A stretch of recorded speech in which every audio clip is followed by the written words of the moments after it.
who is that? Let me look at something here. We do have one case to be continued. 62. Okay. Let me see whose case this was. Staff was Sakula.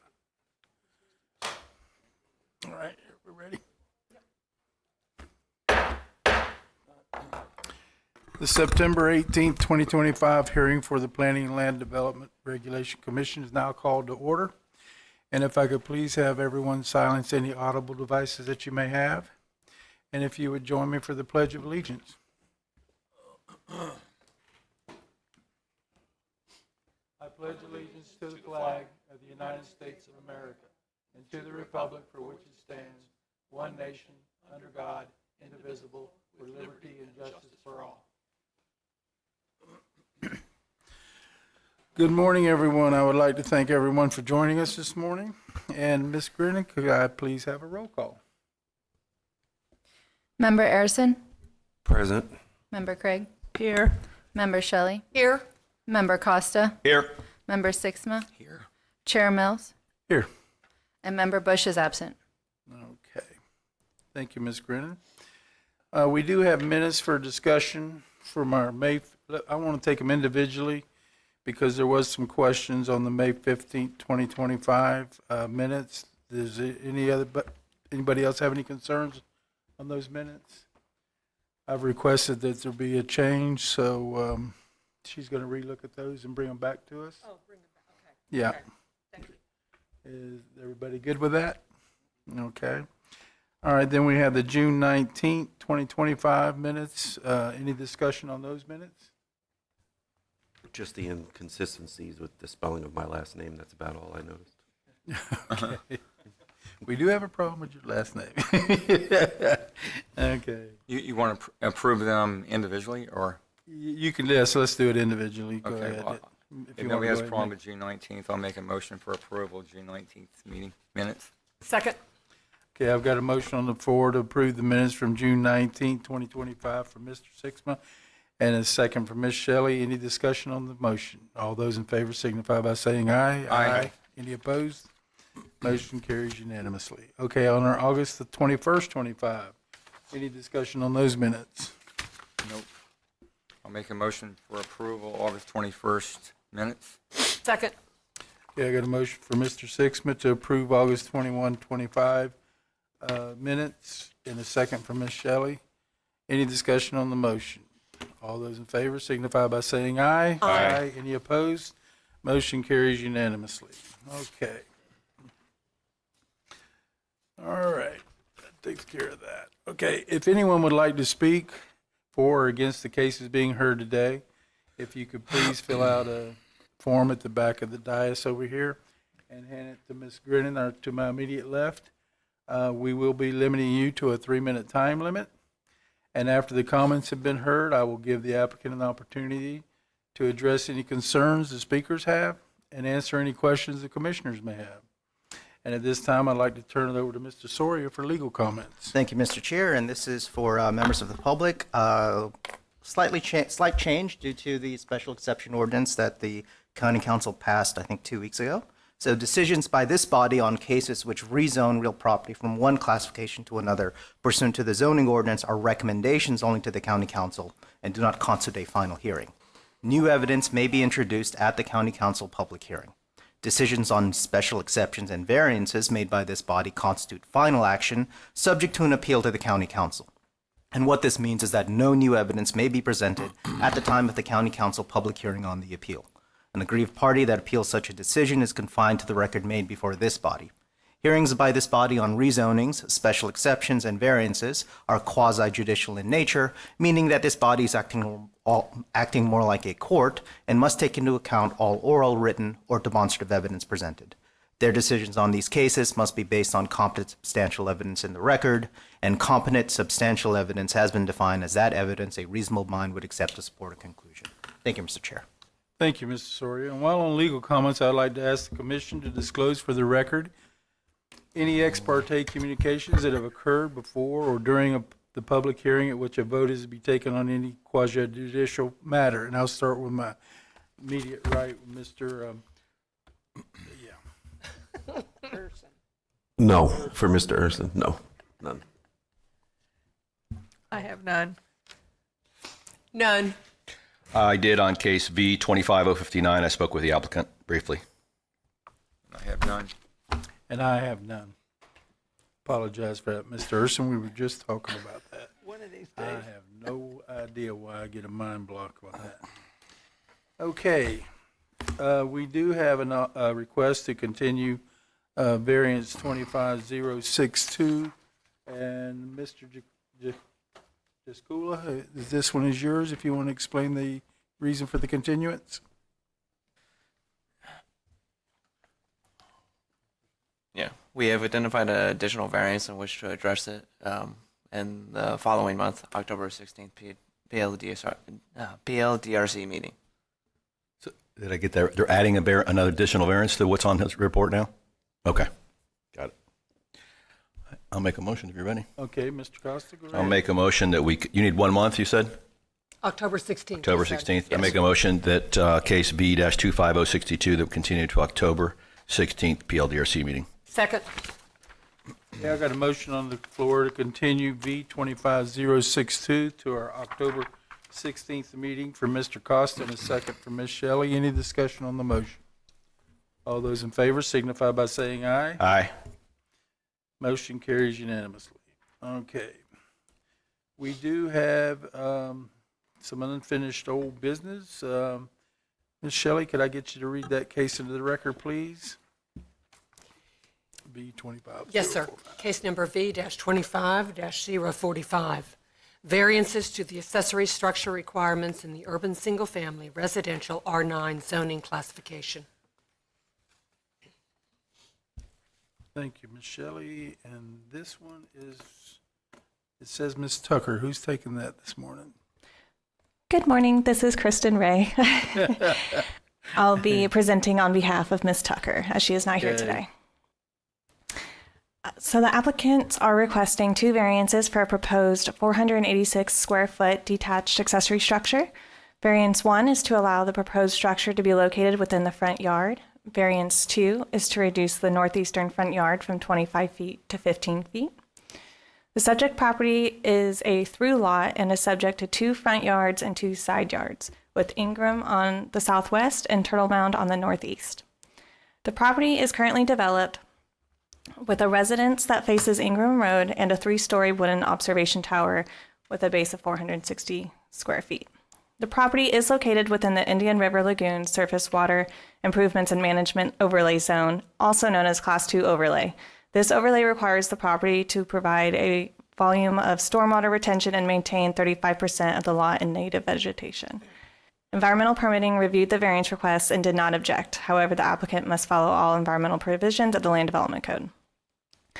Staff's recommendation is to deny variances 1 and 2. However, should the PLDRC find that the applicants have provided competent substantial evidence for approval, 4 conditions were provided for your consideration. I also want to note that staff has received 6 letters of support from adjacent property owners. I'm available for questions. Thank you, Ms. Ray. Mr. Costa, do you have a question? I- And by the way, we're using this and they've got the names wrong, Yep. so Okay. I'll just look at me and I'll give Got you notification.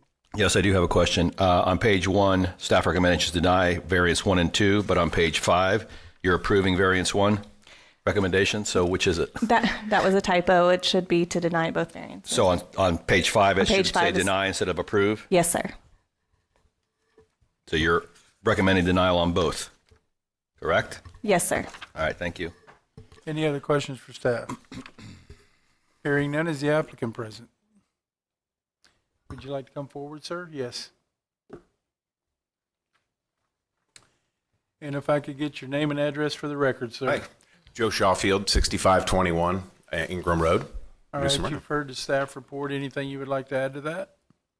Yeah, I have a number of things that I would hope to add in. I'm here to kind of give a little color and a little dimension to a lot of this stuff. First, I want to say thank you to the planning department. Everything has been absolutely amazing. Everybody's been easy to talk to. But I felt this was the opportunity to take some of these things that I'm being judged on and kind of give them a chance to speak. So my goal here is not to convince you guys to override them. I'm here to convince them to kind of meet in the middle or whatever we have to do. But whatever you do for questions, I'm at your disposal. Okay.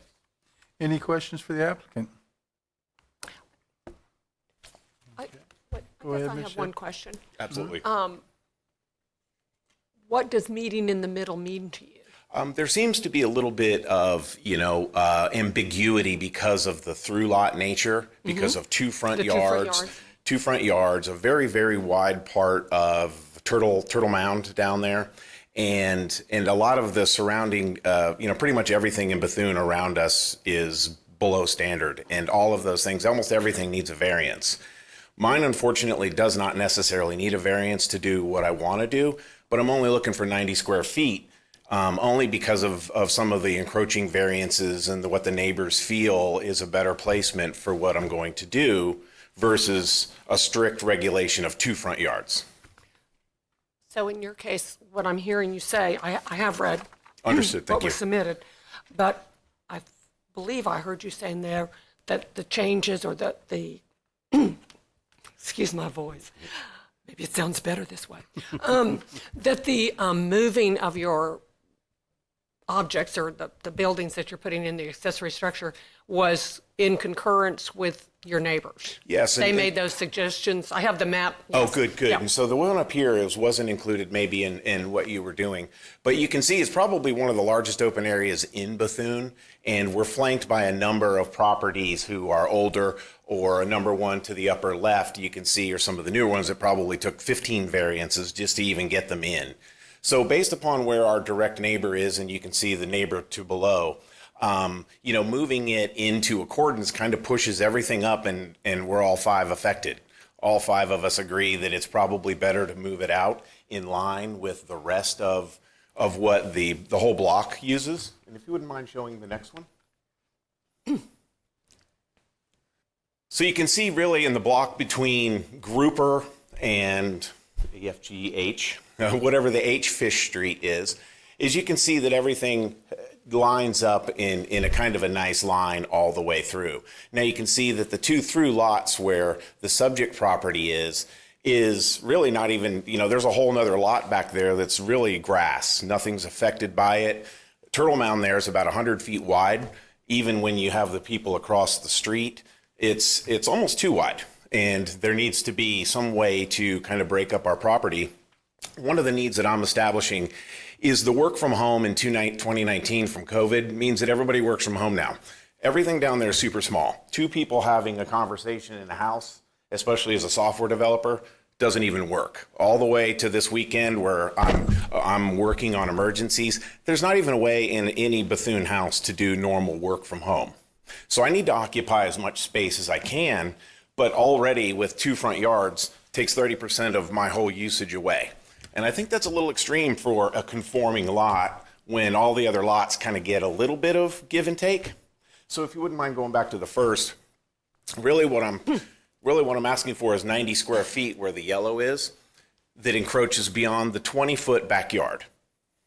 So even seeing next to us where we have a front yard that is still even further than a backyard, that wouldn't even make sense because they wouldn't have been able to do that.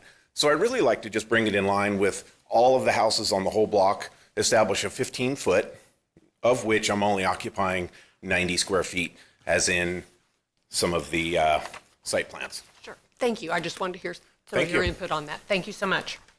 Any other questions for the applicant? Oh, I do. Have you looked at the 4 conditions? Yes, I have. Yes, I have. Okay, you're fine with those?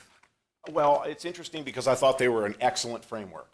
Actually, I thought there were 5 that I was being judged on, and 3 of 5. I wasn't really sure, but I thought it was an excellent framework overall for Volusia County.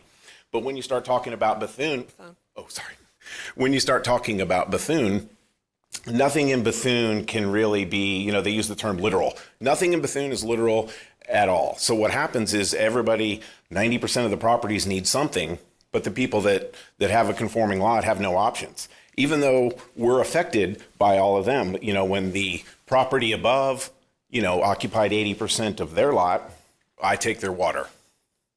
So some of those things, so a little bit of give and take to finish to smudge factor of what we've already started. I think this is a good display of how it really doesn't affect anybody. And some of the things, one of the things are a little bit nebulous, meaning it's injurious. One of the things is it's injurious. Well, I think that's probably of my own doing for miscalculating it as a sheditorium when I got started. It's no way a sheditorium. This is an office for a software developer to work. And it's actually, you know, as I put in some of my other things, it's designed, it's going to be a work of art. It's designed, it's got, you know, it's already engineered for the area. It's going to be one of the finer pieces in Bethune, as is the tower. If you guys have seen the tower, I don't know what allowed him to do that or the previous owner, but it's spectacular. So really, this is a necessity for me to work. And I was hoping to get 90 square feet just to make it so that it's not bunched up with everybody else who was affected by some of the other variances. Okay, Mr. Costa, you had a question? Yeah, I got a couple of questions for you.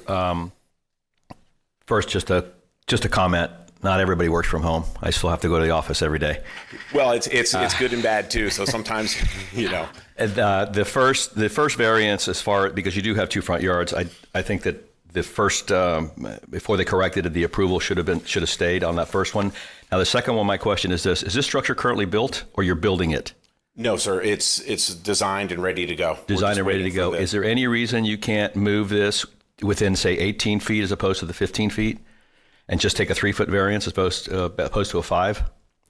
Absolutely, yes, I probably could. But 20 feet, because of all the things that I'm working with, puts it directly in the view of everybody, and it bunches it up to all the people around me. Understood. So really pushing it back gives us all the proper breathing room. But absolutely, if that works, because if you've noticed on the site plan, it's only 90 square feet because it's angling back there.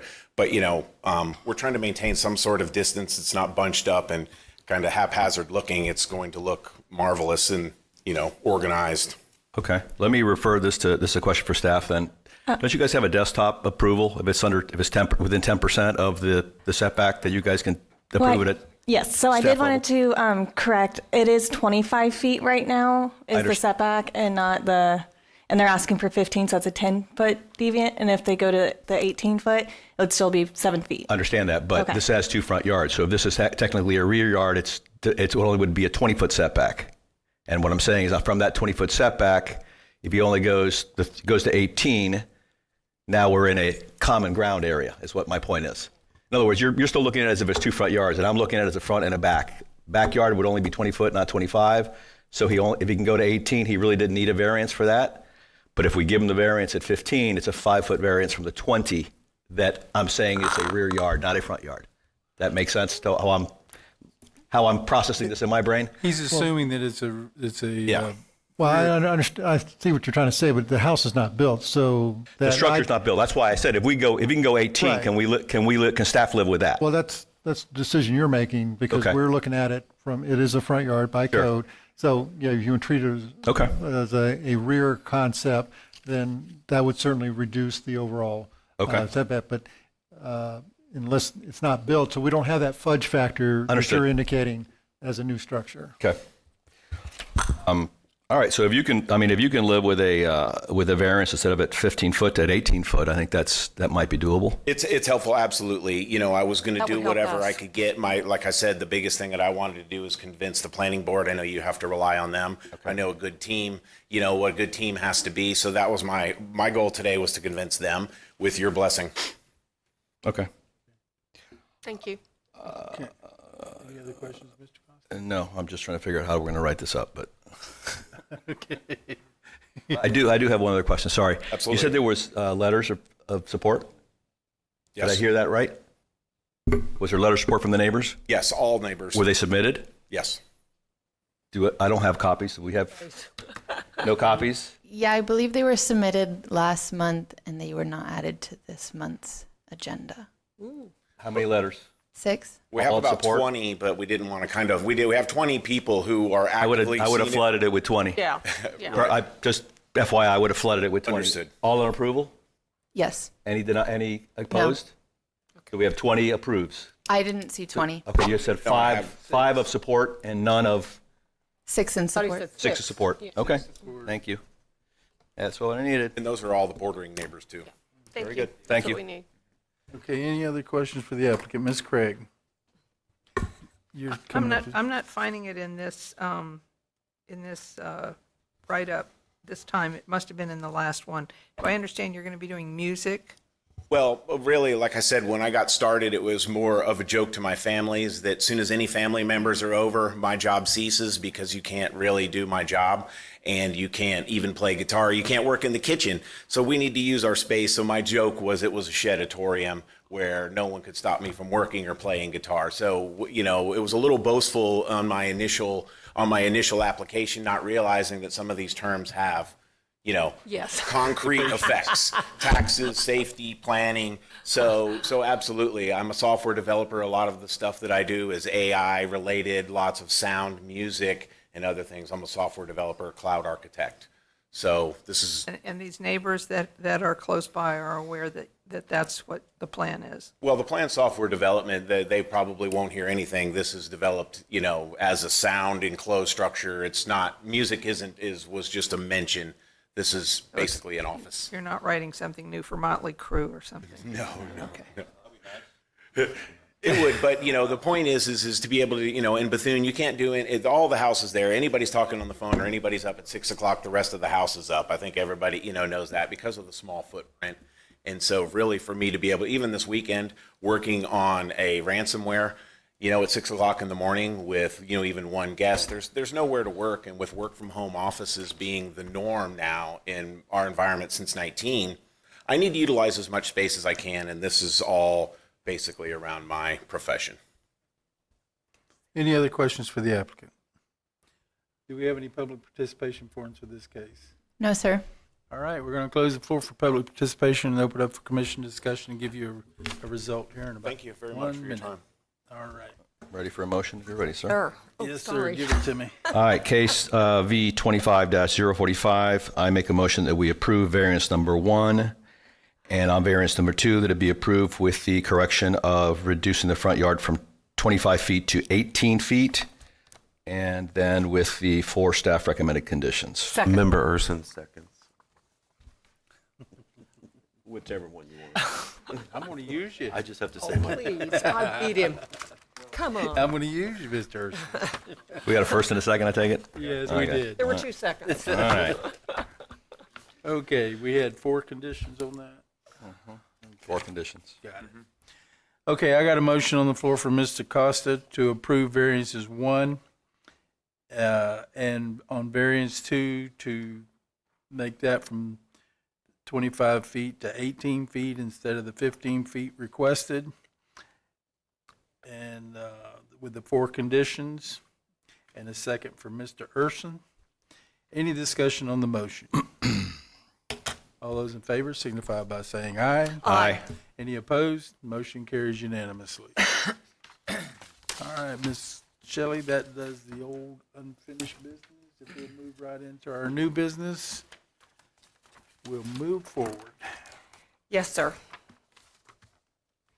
Case number V-25-046, variance to the accessory structure requirements on urban single-family residential R3 zoned property. Thank you, Ms. Shelley. Mr. Shams, this one's yours. Hi, good morning. The applicant is applying for variances for the construction of a new swimming pool and attached deck within the waterfront yard. The site is an atypical lot located along the Halifax River. It's developed with a 2,900 square foot home built in 1961. The lot has a seawall on its western boundary, and the waterfront yard is measured from its landward edge. The minimum waterfront yard is 25 feet. The home was built prior to the yard requirement and is located further back on the lot. The rear of the home does not meet the 25-foot minimum waterfront yard. The accessory structure standards do not allow accessory structures within the rear yard of an atypical lot, and also requires pools and similar water features to comply with the waterfront yard requirement. The proposed structures do not meet these requirements, as the pool is approximately 10 feet from the seawall, and the deck is approximately 7 feet from the seawall. Pools are also required to be 8 feet from the side lot line, and decks are required to be 5 feet from the side lot line. These proposed structures do not meet the requirements either, as the pool is proposed to be 5 feet from the side lot line, the deck is 4 feet from the side lot line. So in total, the applicant's proposing 5 variances. Environmental permitting reviewed the application and raised no objection, provided that project complies with the Land Development Code. The rear of the lot is constrained due to when a home was built, and literal interpretation would prevent construction of any accessory structures. So overall, staff recommends approval of the variances as it meets 4 of the 5 criteria, and staff recommends 3 conditions for approval. And I'm available for comment or question. Thank you, Mr. Shands. Mr. Costa, do you have a question? Okay. Any question for staff? All right, is the applicant present? Could you come forward, sir? State your name and address for Morning. the record. Douglas Rummery at 1406 Overbrook Drive, Ormond Beach, Florida. All right, sir, you've heard the staff report. Anything you'd like to add to it? No, sir. It's pretty, everybody along there, I mean, I've developed this, remodeled this house. It's, I got a lot of money into it, and the pool is a needed thing there. And so I've got pictures of the pool if you care to see them. Well, I'm trying to build there. If you want to put it in the record, you can, sir, if you give it to Ms. Grinnan. Sure. But if you do, you will not get those back. I will not. No, Well, sir. I can make copies of them.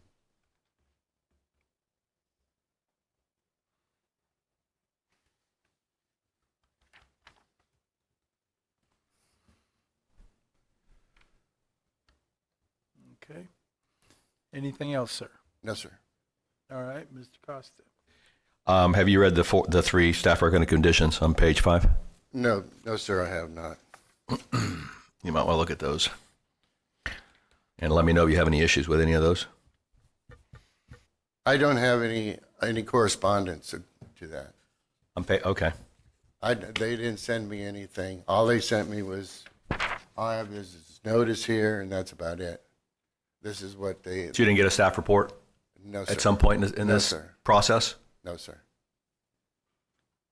Maybe somebody could read those to him. Mm-hmm. Just Okay, so he just so should knows. be, he does not have that copy of the staff report. I can double check, but it should have been emailed. Can somebody provide him a sheet conditions. of Yep. page 5 of 21? Yep. I don't want to read With it to this- him. I want him to read it himself. Yeah, let Yep. him read them. Well, I don't know if it, hold on a minute. We're going to get him. Or can we just put it up on the screen? Can we put page 5 up on the screen? You can Yes, see sir. it from there. Yeah, let's do that. Yep.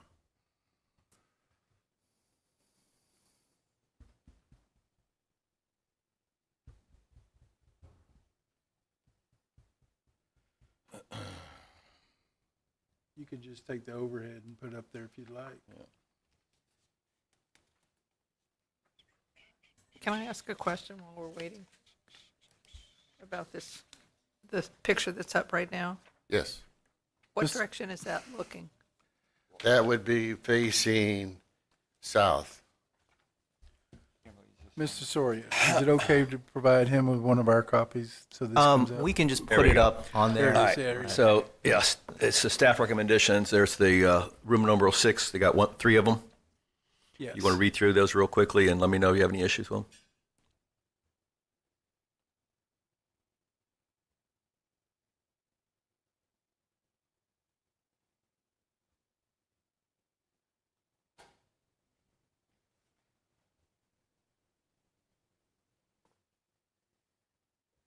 Okay. You're good with those? Yes. Okay, thank you. All right. Any other questions for the applicant? Ms. Craig? Are you aware of what water intrusion, if any, happens when there's a high tide or in a storm situation? Yes, ma'am. There's I was there right after the last bad hurricane we had. Water did come up over the seawall and everything, and then but the next day it was all gone. It was all restated back. How far into the yard did it go? It came up to probably about 10, 15 feet up into the yard, at least. So it would have reached the surface of the pool had it been there. The pool had been built up a little bit higher, and probably not. Okay, thank you. Okay, any other questions for the applicant? Do we have any public participation forms for this case? No, sir. I'll be glad to make. Okay, we're going to close the floor for public participation, open up for commission discussion, give you an answer in a few minutes. Okay, thank you. And now if someone would like to make a motion. I'll be glad to make a motion. Go ahead. I move that we approve case number V-25046, subject to 3 staff conditions. Second. Okay, I've got a motion on the floor from Ms. Shelley to approve V-25046 with the 3 staff conditions. That's variances 1, 2, 3, 4, and 5. And a second from Mr. Sixma. Any discussion on the motion? All those in favor signify by saying aye. Aye. Any opposed? Motion carries unanimously. Ms. Shelley, could I get the next case, please? Yes, sir. Case number V-25-051, variance to the accessory structure requirements on forestry resource FR and resource corridor RC zoned property. Thank you, Ms. Shelley. Ms. Ray, this one's yours. So the applicant is requesting a variance to reduce the north side yard from 50 feet to 16 feet for a proposed 1,650 square foot detached garage. The subject property is constructed with a single-family residence and a shed. It is a legal non-conforming lot as it is a part of the Lake Harney Woods subdivision. The property is located within a flood zone and has wetlands on the western portion of the property. However, the structure is proposed to be located outside of the floodplain and the wetlands. Environmental permitting reviewed the application and had no objection. And staff's recommendation is to approve the variance because it has met at least 3 of the 5 criteria for granting said variance with 2 staff conditions. I'm available for questions. Okay, thank you, Ms. Ray. Any questions for staff? Hearing none, is the applicant present? You would like to come forward, sir?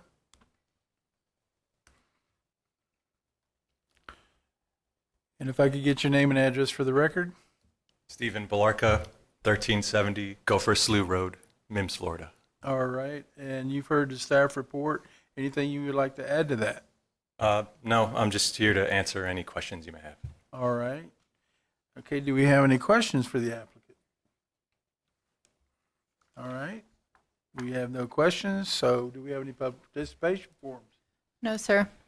Okay, we're going to close the floor for public participation and open up for commission discussion or a motion. Thank you, sir. Thank you very much. I'll be Go glad ahead. to make a motion. Go ahead. Case number V-25-051 be approved, subject to 2 staff conditions. Mr. Urson seconds. Okay. I got a motion on the floor to approve variance V-25051 from Ms. Shelley with 2 staff conditions and a second from Mr. Urson. Any discussion on the motion? All those in favor signify by saying aye. Aye. Any opposed? Motion carries unanimously. All right, Ms. Shelley, could I get the next case, please? Yes, sir. Case numbers V-25-053, variance to the minimum yard requirements in the rural agriculture A2 zoning classification. Thank you, Ms. Shelley. Mr. Shams, this one's yours.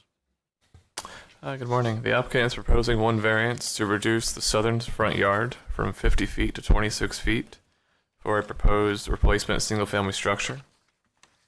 The property has a 60-foot road right-of-way easement along the southern property boundary. Staff conferred with our county's right-of-way staff and confirmed the easement is still active. Therefore, the minimum front yard is measured from the northern edge of the easement line. A2 requires a minimum front yard of 50 feet. The proposed structure has a buildable footprint of 3,400 square feet. There is an existing mobile home that meets the 50-foot front yard. The location of the replacement home is approximately 26 feet from the easement area. If the easement were not active, the proposed home would meet the front yard requirement as it is 50 feet from the property line, or 86 feet from the property line. Per the applicant, The septic and drain fields are located along the northern boundary and prevent shifting the home further north. Environmental permitting reviewed the application and raised no objection, provided they meet the land development code. Since the home is a new construction, it can be redesigned to better meet the yard requirements. Therefore, staff recommends denial of the variance as it does not meet 3 of the 5 criteria. If PLDRC finds evidence to approve, staff does recommend 2 conditions. I'm available for comment or question. Thank you, Mr. Shams. Mr. Costa, you had a question? I have a question for staff. So this is a new home. It's a replacement home for an existing? Yes, it's a replacement new home. For an existing home that's currently there, a mobile home or whatever, there's currently something on site? Yes, the mobile home, I believe, is a temporary arrangement while they build the replacement home. Okay, so it was never a permanent home to begin with. It's just a temporary structure? Yes, so it's a temporary mobile home. So that has nothing to do with damage from a hurricane or any kind of storm? So SB 180 doesn't apply here? I don't believe so, but the applicant is here if they have a question. Okay, well, that's fine. I'll get to him in a minute. And then, so the second question is, you're measuring the setback from the edge of the easement, not from the edge of his property line, correct? Correct. If it's from the property line, what would that dimension be? Do I have that here anywhere? That's 86 feet? Is that correct? Yeah, they're locating their proposed home 86 feet from the property line, which is 26 feet from the easement line. I understand. And the setback is typically 50. Yes, but sir. since you're taking it from the easement, that's where the variance comes in. Yes, so technically they're 86 foot off of their own property line. Yes, sir. Okay, thank you. Any other questions for staff? Is the applicant present?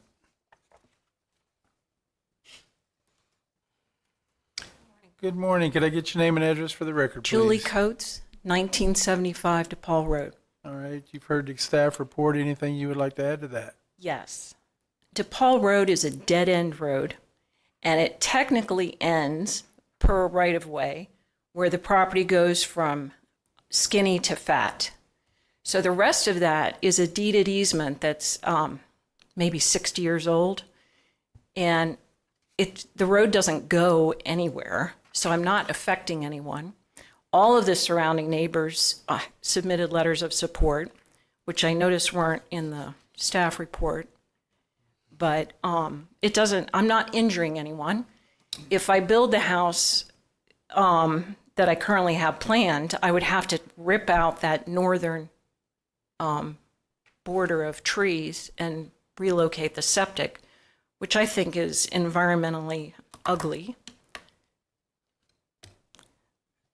Are there any questions? Yeah, we'll see. I'll see you. Mr. Costa, you had a question? I do. I just want to clarify something. So the mobile home that's on there now, it's just a temporary home, or it's been there from when you purchased the property? You put it on recently? Give me the history there, please. We put it on there to live in temporarily while we build, but it was permitted. How long ago? A year. Okay. Something like that. A year and a half, something like that. All right, that's all I had It took then. a long time for us to sell our other home. Sure. Well, the whole process of going through and getting permits is very time long. consuming as well. Yeah. It's very long. Okay. Thank you. Ms. Craig? Hi. I see that it says there's a new septic tank and drain field that was installed. When was that put in? It was put in before we moved the manufactured home there. And at the time, I didn't realize that the southern border was a front yard. I thought the front was the front, not, so I thought it was a 25-foot setback, and I didn't want to disturb that tree line because then Jerry can't mow in his underwear anymore. So I put it just south of the tree line, thinking that I had plenty of room, but then I discovered that it's a front, not a side. Is Jerry here? Jerry, no. Just thought I'd ask. Jerry is my northern neighbor. Oh. But he also... But he supports. He's very supportive of leaving that tree buffer there. Have you read the 2 conditions that I staff did, has put? And yes. you're okay with those conditions? I'm fine with that, yes. Okay. All right. Any other questions for the applicant? Do we have any public participation forms for this case? No, sir. All right. We're going to close the floor for public participation and open up for commission discussion. Mr. Costa, did you Yes, I just hit the buzzer. Yes, I did. Thank you. Again, we have letters of support. How many? How many were for? How many were against? And why aren't they in the package? I have one on the screen I can pull up. This is the only one that I'm seeing. Okay. They were, of what you have submitted, just the one of support? I'm only seeing one that was uploaded by you.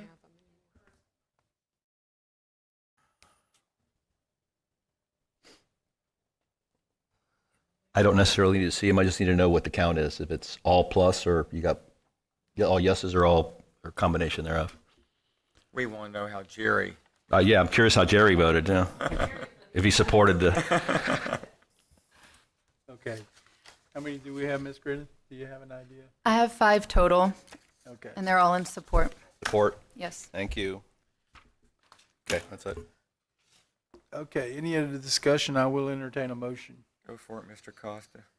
All right, because I'm a big proponent of you pay for taxes on that easement, that you should count that your setback from your property line, not the easement line. And that being said, I make a motion on case V25-053 that we approve the variance with the 2 staff recommended conditions. I'll second that. Okay, I've got a motion on the floor for Mr. Costa to approve V25053 with the 2 staff conditions, and a second for Mr. Urson. Any discussion on the motion? All those in favor signify by saying aye. Aye. Any opposed? Motion carries unanimously. Ms. Shelley, could I get the next case, please? Yes, sir. Case number V-25-055, variance to the accessory structure requirements for an accessory structure on rural agriculture A2 zoned property. Thank you, Ms. Shelley. And this is Mr. Jaskula? Hopefully I'm pronouncing that right. Jaskula. Jaskula, okay. Okay. The applicant is seeking one variance to construct the 960 square foot detached steel garage on A2 rural agricultural zone property. The variance is to reduce the northern side yard requirement from 25 feet to 11 feet. The parcel is 5.17 acres, located south of State Road 44. It is developed with a 1,770 square foot single family residence built in 1989, and it also has a barn and a shed. The barn was later converted into a garage without permits. Additional unpermitted structures on the site include a carport and a wood storage building. In May 2025, the applicant applied for a building permit for the proposed garage. A zoning review found the proposed location did not meet the setbacks. The applicant explained that the proposed garage was placed near the driveway and the residence for convenience and to avoid wooded and flood-prone areas on the property. However, staff determined that the parcel has adequate space to meet all yard requirements. The hardship is self-imposed, and the request represents more than a 50% reduction in side yard. The property is in flood zone A. Environmental permitting has no objection provided all applicable land development code requirements are met. Staff recommends denial for the variance request as it fails to meet the 5 criteria for approval. However, should PLDRC approve, staff recommends 2 conditions. I am available for comment. Thank you. Thank you, Mr. Jaskula. Any questions for staff? Mr. Costa? Any letters of support on this one? Not to my knowledge. And is the structure currently existing, or it's proposed? It is proposed. I believe it has a concrete slab. Because you mentioned the hardship created by the applicant. So is there slab is already in place, and that's where the hardship comes in? We want to place it on an existing slab? Yeah, mounted on a concrete slab. No, it's not. Doesn't seem like it's already there. It does not? Yeah, it's proposed.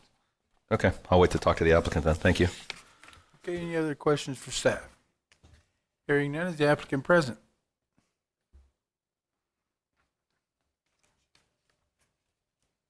Good morning, sir. Could I get your name and address for the record? Good morning. David Sands, 120 Taganana Drive, to Smyrna Beach. All right, you've heard the staff report. Is there anything you would like to add to that? Yes. It's stated in here that the structures were placed without permits from 2011 to 2018. I had a ag exemption, and I put I built a stable and also a carport, which I used to store my round bales and stuff. I had cows and goats that I had on the property. So, and that was all cross-fenced and everything like that. I took care of all that. But the barn was there. It's not, I don't believe it was ever intended to be a barn. It's a pole building. And I believe it was intended, it was built by the previous owner. So I have a survey from when I bought the property, and it shows the pole building on there. So it was constructed. I have no idea under what premise it was constructed or what the intended use of it was. I use it as a garage, so that is what one thing I wanted to correct about that. And the other thing is I get a lot of flooding on the property. It has a 1 acre pond, and the pond overflows even with just seasonal rains because Kirkland sod used to be up there on 44, and they would water their fields and they would drain my pond down. And now they're gone, and there's a solar farm in there now. Since that solar farm was put in there, the pond overflows on a regular basis. Yeah, I have the pictures and everything there from the flooding.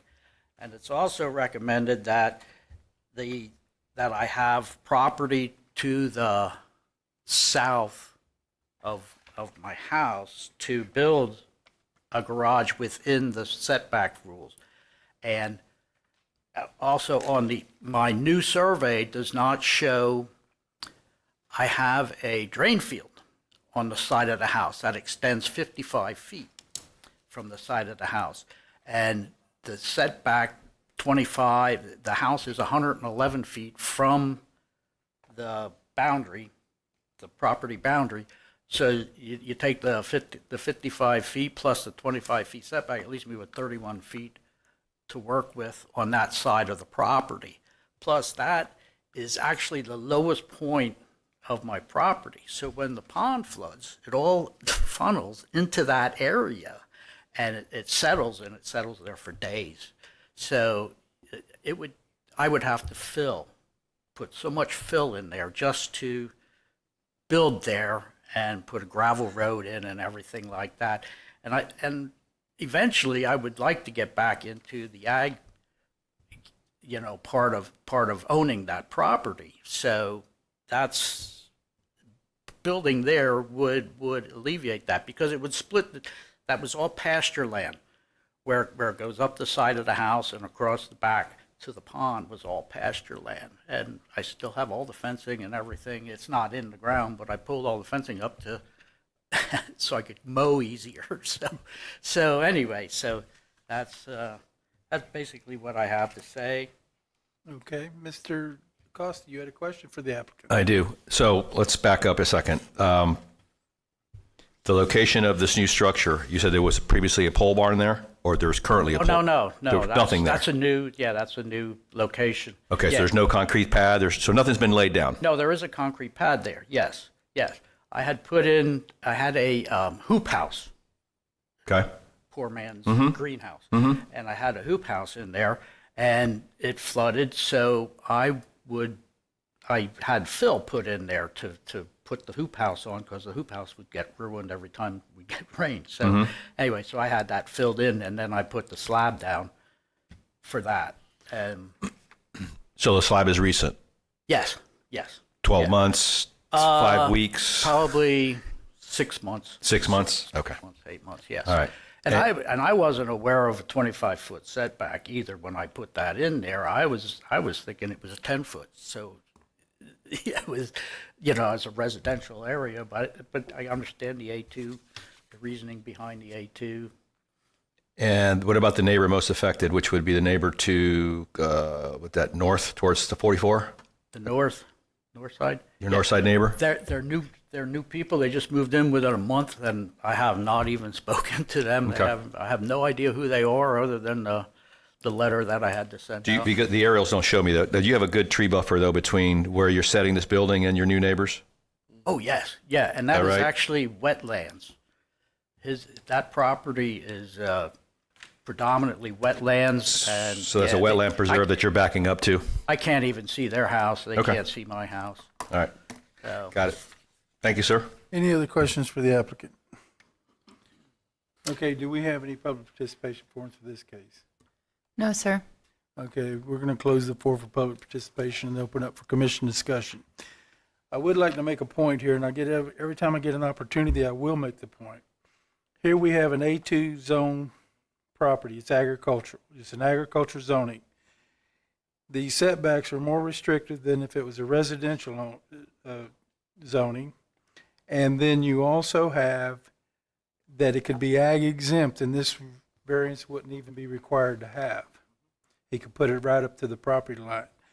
It was, in this case, ag exempt from 2011 to 2018, and this is the point I make all the time. If they were to put a building there, as soon as you lose your exemption, it becomes non-conforming. This needs to be addressed so that these agricultural zone properties are going to get some kind of relief and not more restrictive than actual residential. And that's my opinion on it. So you know where I'm going with that. I am not in disagreement. I'm ready to make a motion if you're ready to accept it. All right, go ahead. Case number V25-055, I make a motion that we approve the variance with the two staff recommended conditions. Second. Okay, I got a motion on the floor to approve variance V25055 with the two staff conditions from Mr. Costa and a second from Ms. Shelley. Any discussion on the motion? I did have a question Ms. about Craig, go ahead. the wetlands portion of it. Is there any kind of buffer setback that needs to be agreed to at that point? That would be from staff.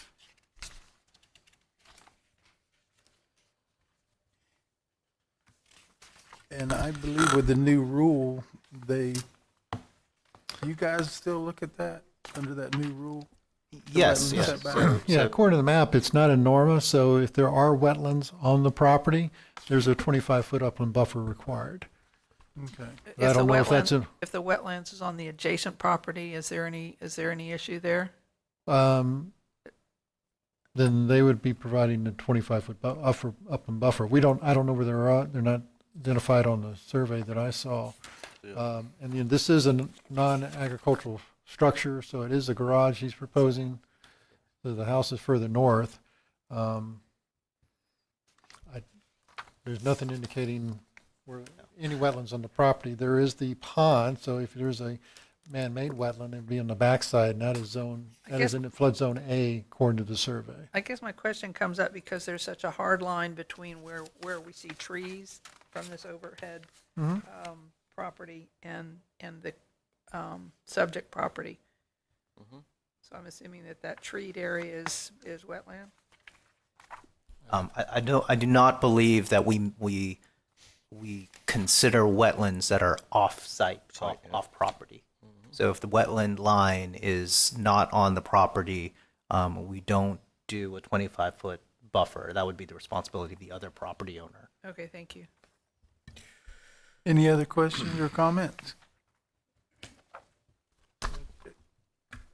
We're going to go ahead and take a roll call on this. I mean, not a roll call. All those in favor signify by saying aye. Aye. Any opposed? Motion carries unanimously. Ms. Shelley, can I get the next case, please? Case number V-25-055, application of David Sands, owner requesting a... That was the one we just did. Oh, sorry, I didn't exit off, sorry. Okay, I did have the right one here. I moved the other one. Okay. Case number 25-057, variances to the accessory structures requirements on rural agriculture A2 zoned property.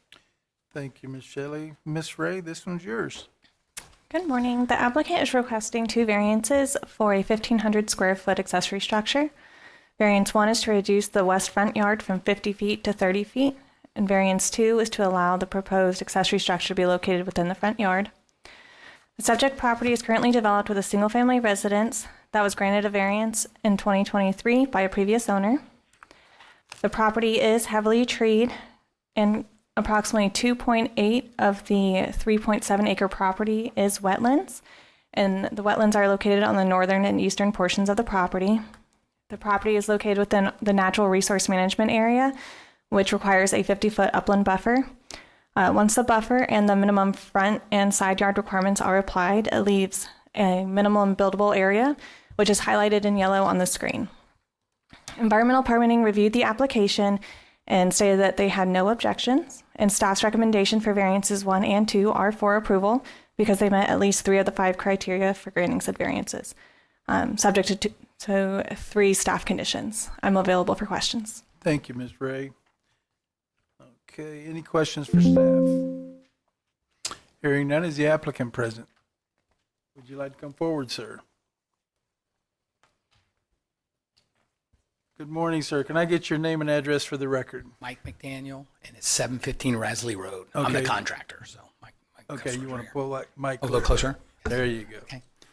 Okay, you've heard the staff report. Anything you'd like to add to that? I mean, it sounded pretty good, so no. There was just no other place to put it because of all the wetlands. This is the only place we could put a building on the property. All right, any questions for the applicant? All right, do we have any public participation forms for this case? No, sir.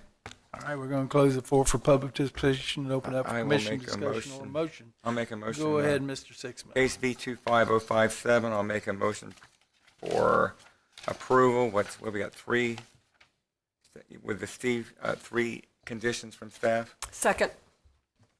I got a motion on the floor for Mr. Sixman to approve V25057, variances 1 and 2 with the 3 staff conditions, and a second from Ms. Shelley. Any discussion on the motion?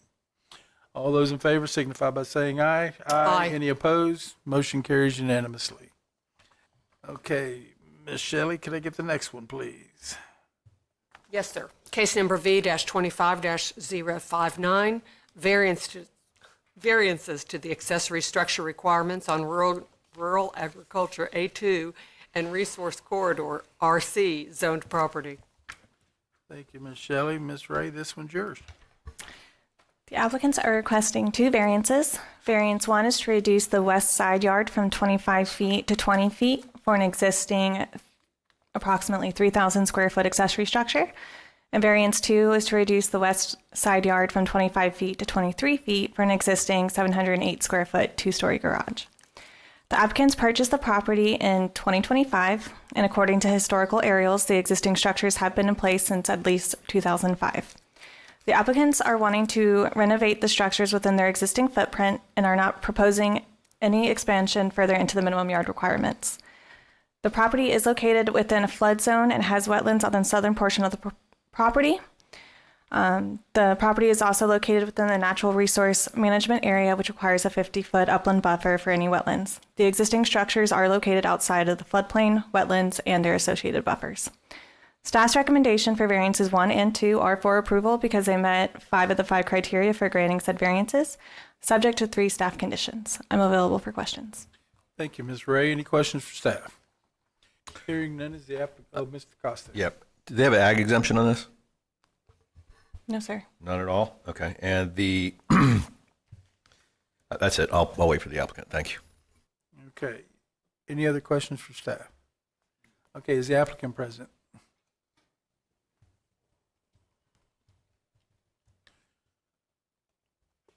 Good morning, sir. Could I get your name and address for the John record? Lynch, 1935 Taylor Road, Port Orange. All right, you've heard the staff report. Anything you'd like to add to that? Only if you have any questions. All right. Mr. Costa, you had a question. Just one. These are both existing structures when you purchased the property. Sir. You're doing internal renovations. Is that correct? Internal? Internal? Yeah. No. No, what's the permit for then? Siding, roof, and... Oh, siding and roof. Okay, yeah. external. Okay, gotcha. All right, I misunderstood that part. Okay, that's it. That's all I had. Okay, and how many conditions on this one? I think 5. I mean, not 5. They meet 5 of 5. 3. Excuse me. 3 conditions. 3 conditions. Yep. Okay. Mr. Lynch, have you read the conditions on this? I read it. Is there anything I need to? No, are you good with it, with the conditions? I didn't, well, no, can you explain the conditions? They're on the screen. Let me see. Those are the 3 conditions are up on the screen right now. Yeah.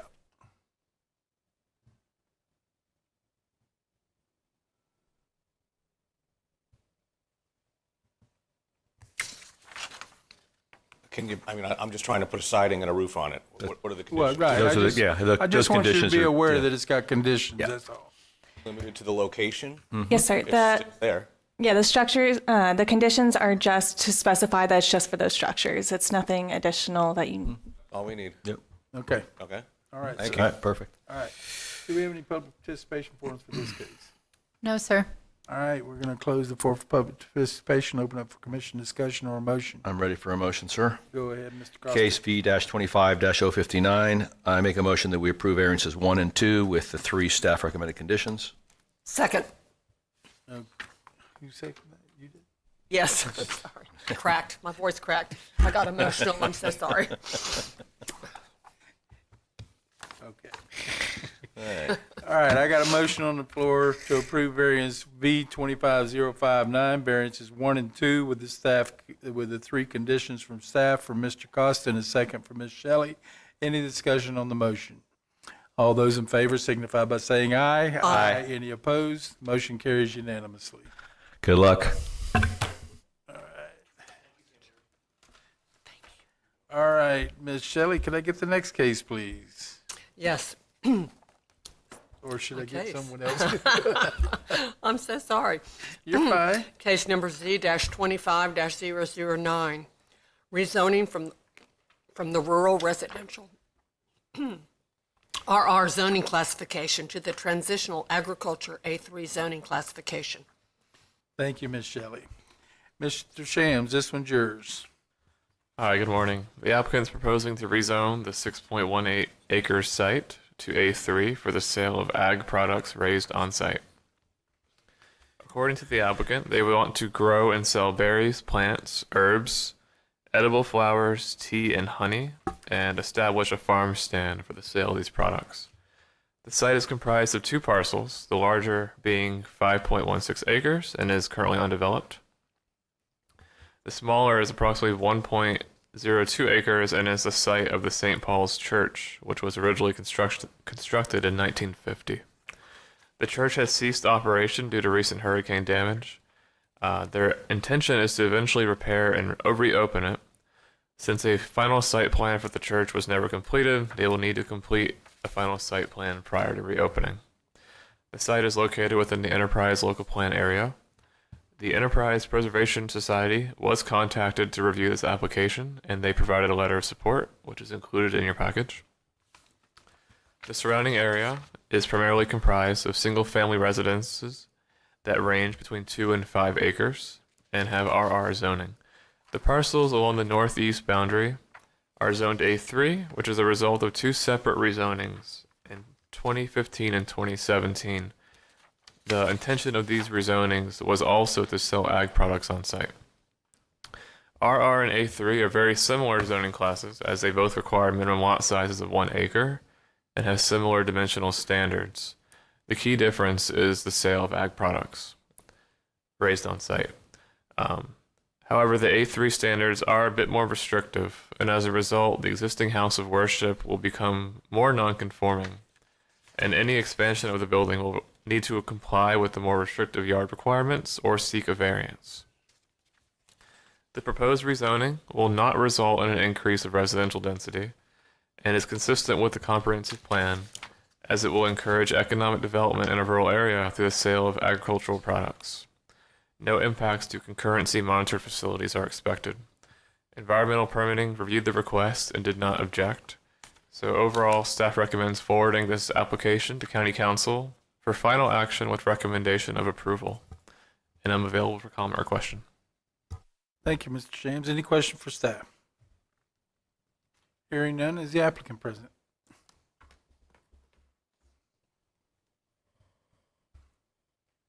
Good morning. Could I get your name and address for the record, please? Morning. Peggy Fisher, 1590 Enterprise Osteen Road, Enterprise. Okay, you've heard the staff report. Anything you'd like to add to it? No. Okay, let's see if we have any questions for you. Do we have any questions for the applicant? All right. Do we have any public participation forms? No, sir. We're going to close the floor for public participation, open up for commission discussion, get you a motion here real quick. I'm happy to make a motion. Go ahead, Mr. Urson. Make a motion to forward case number Z25-009 to the County Council for final action, recommending approval. Second. Okay, I've got a motion on the floor to forward the rezoning application case number Z25009 to the County Council for final action with recommendation of approval for Mr. Urson and a second for Ms. Shelley. Any discussion on the motion? All those in favor signify by saying aye. Aye. Any opposed? Motion carries unanimously. Okay, folks, that was a nice, quick day. We do have some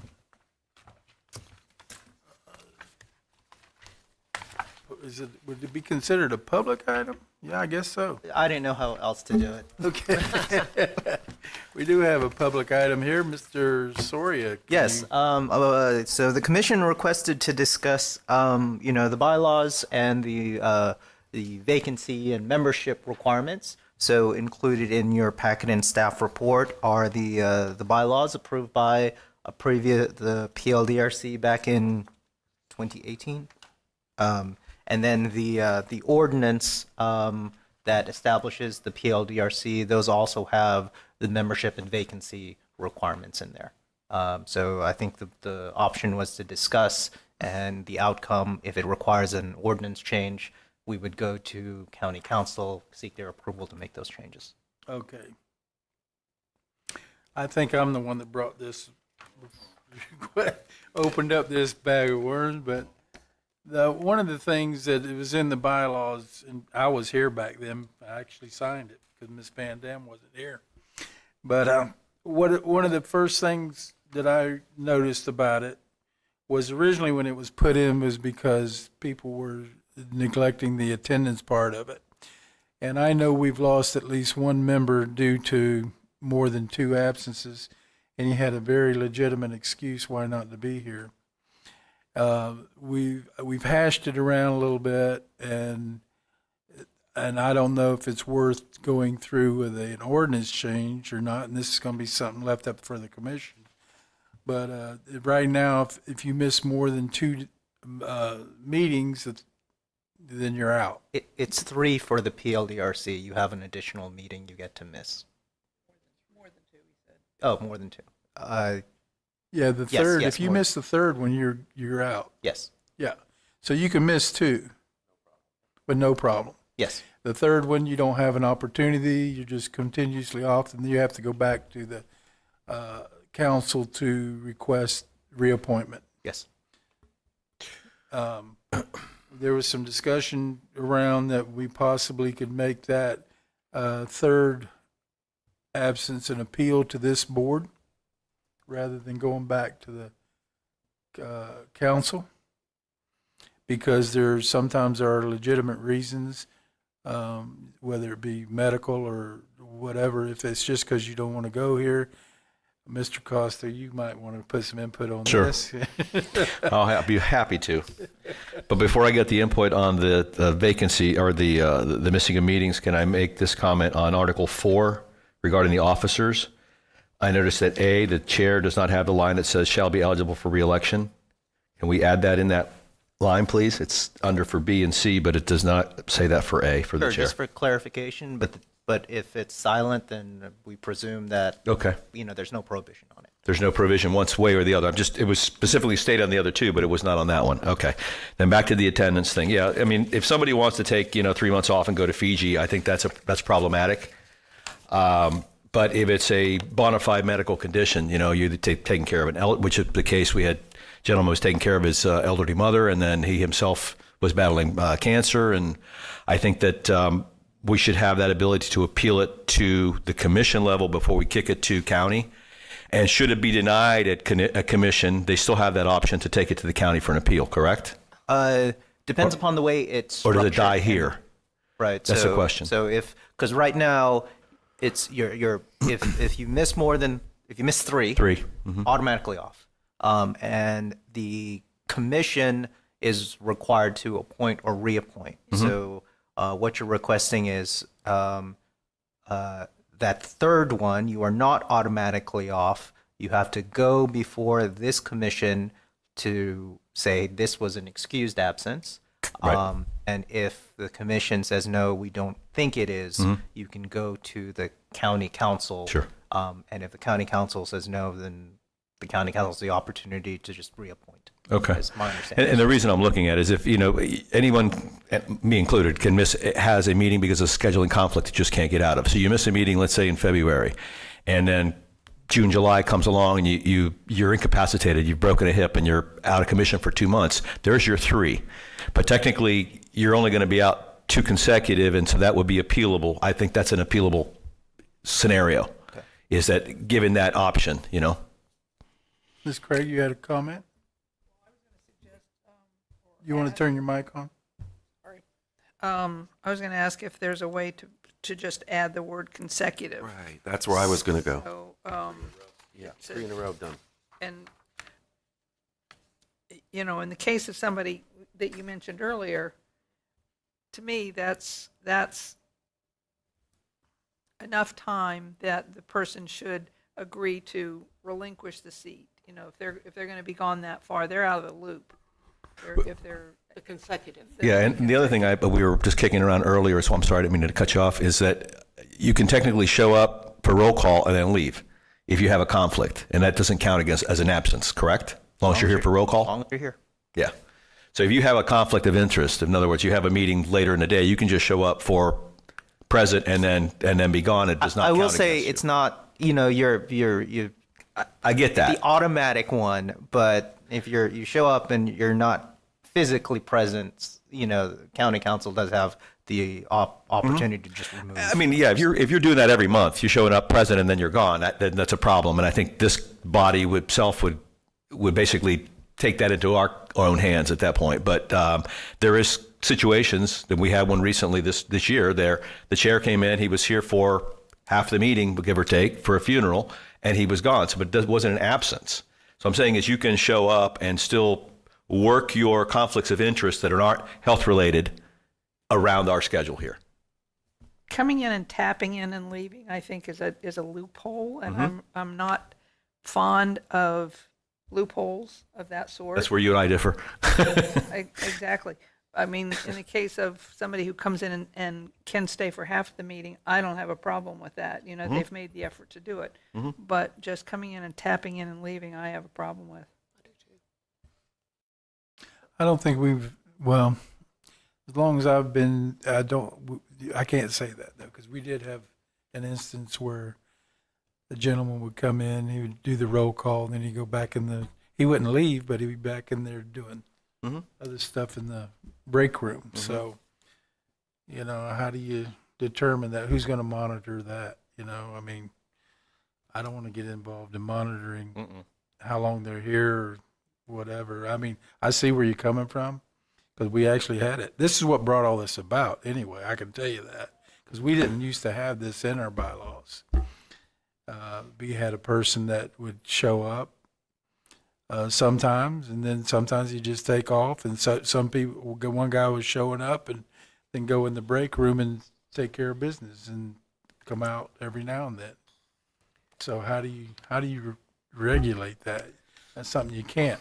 I think that goes back to the council when they appoint the appointees to this commission, that they ought to, appoint someone with their ideas in mind, and do more thorough investigation on who they are and where they come from.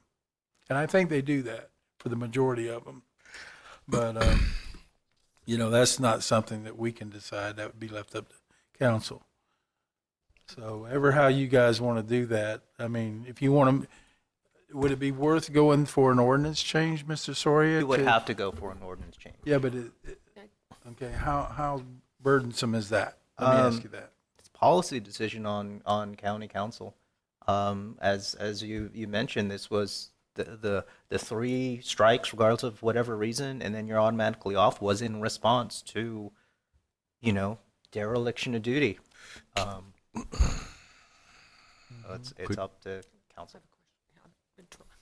Ms. Shelley, you had Yeah, a comment? yeah, I do. I concur with I think the 3 in a row gets to me as well, and they still have that, okay, they're automatically off, but if they're the elected official on the county council wants to put them back on, they can immediately come back on, because I mean, that's the reason they're on here, or that I'm on here, my county council person put me on here, because also if there's an election and the person that appointed me goes off, then the new person coming in has the ability to take me off, and if they don't consider me, who they want representing. So that's always in there. So I think with the 3, it also, for whatever reason, if that county council person wants to put them back on, they still have the ability. But I agree with that split there that was brought up, that's a little different. Yeah, so this is just this Because we have to does have the not quorum. That's address the big thing, yes, too. this does not address the situation where someone comes in, taps out, or is just basically, while they're physically here, they're not actually They're not engaged. participating. That is something this does not address. That is more of a dereliction of duty that is appropriately handled by the appointing county council. If they know. Yeah, if they know, you are not restricted from talking to your county council member who appointed you and saying, hey, I have concerns about, the way that the board is functioning. We don't think we have appropriate representation that is representing your interests, because that is your appointed member. You could also send that as a motion as a group to the county council, rather than the one individual councilman. And these meetings are publicized. Members of county council can watch them. They can watch the replays, the videos. This is a pretty important commission. Well, the whole intent of my bringing that up was to keep from losing good members.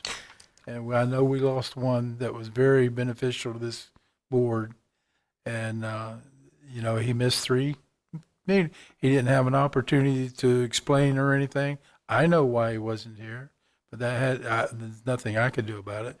And the only way he could get put back on it was go back through the appointment process. So that was the only reason I brought this up. It wasn't for the ones that were doing bad things as much as it was for the people that were doing good things and just happened to have a mishap. Looking at the way this is written in that second paragraph, so it's the second line where it's regardless of the reason. That's what is an issue for me. Is I'd like to have some kind of a check and balance at this level without having to kick it all the way to the council, that we could potentially, after the second one, if we see a trend going, is have an open discussion. Hey, is this person, are they just had a baby and they won't be here for 2 meetings? Are they incapacitated? I mean, what the situation is, it's a case by case, and rather than just booting them off and having the council to reappoint them, I think we can streamline that. I'm not an attorney, so I defer to you to kind of put the words together that make sense to kind of convey what we're thinking. It's usually an excuse provision. If you miss 3 or more, you are automatically off unless, pick whatever board, the PLDRC, excuses a particular absence for good cause.